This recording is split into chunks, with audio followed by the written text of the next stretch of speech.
Olha, falar sobre liberdade de expressão, liberdade de crença, liberdade de escolha é um tema muito caro para os cristãos. Isso porque a mensagem do Evangelho passa por esse direito de expressão. Todo ser humano, ele foi criado à imagem e semelhança de Deus, e um dos atributos que é comunicado ao ser humano, pelo menos de maneira limitada e menor do que Deus tem, é o direito de escolha. E aqui eu não estou falando sobre livre-arbítrio, que é outro debate.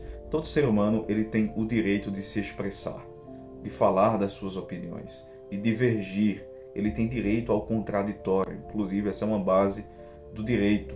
Todo mundo tem o direito de expressar aquilo que sente, que pensa e deseja e também agir como muito bem entender.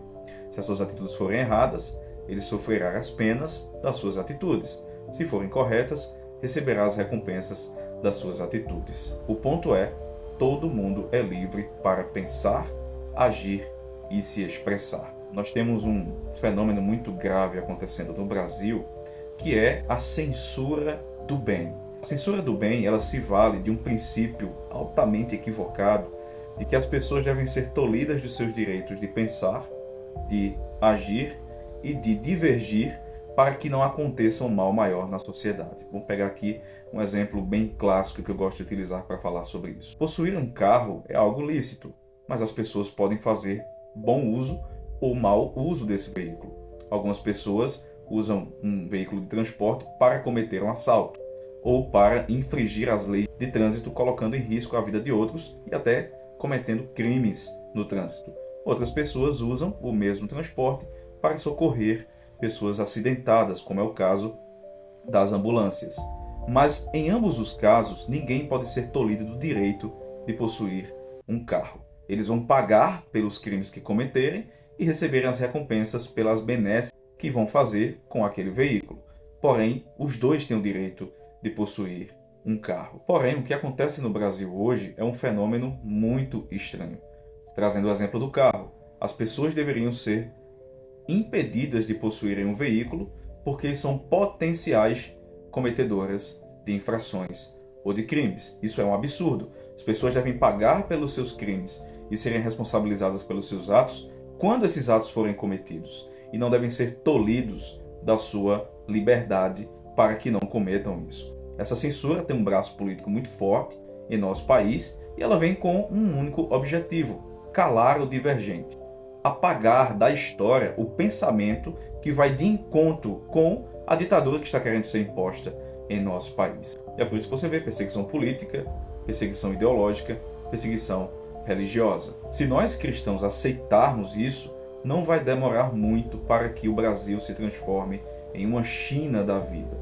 O cristianismo na China é permitido, desde que o pastor não faça uso da sua liberdade religiosa para criticar as atitudes erradas do governo, para criticar a tirania do governo. Então eles são censurados para que não cometam esses atos ilegais. Isso não existe no conceito de liberdade. Nós, como cristãos, devemos nos posicionar contra a censura prévia, que tem um escopo lindo para que a sociedade não seja vítima do seu mau uso da liberdade. Isso não pode acontecer.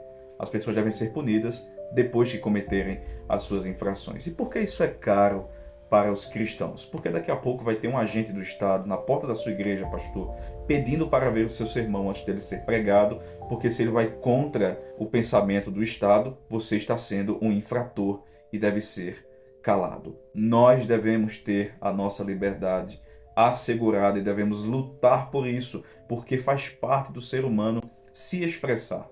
As pessoas têm o direito de escolherem serem cristãs ou escolherem serem espíritas, de escolherem participar do candomblé ou escolherem participar da Igreja Católica. As pessoas têm o direito, inclusive os cristãos devem lutar pelo direito das outras pessoas terem a liberdade de expressar a sua religião, porque isso também garante a nossa liberdade. A única garantia de que eu serei livre para expressar as minhas ideias, a minha fé e os meus pensamentos é eu garantindo o direito do outro divergir do meu pensamento e não calá-lo e não silenciá-lo.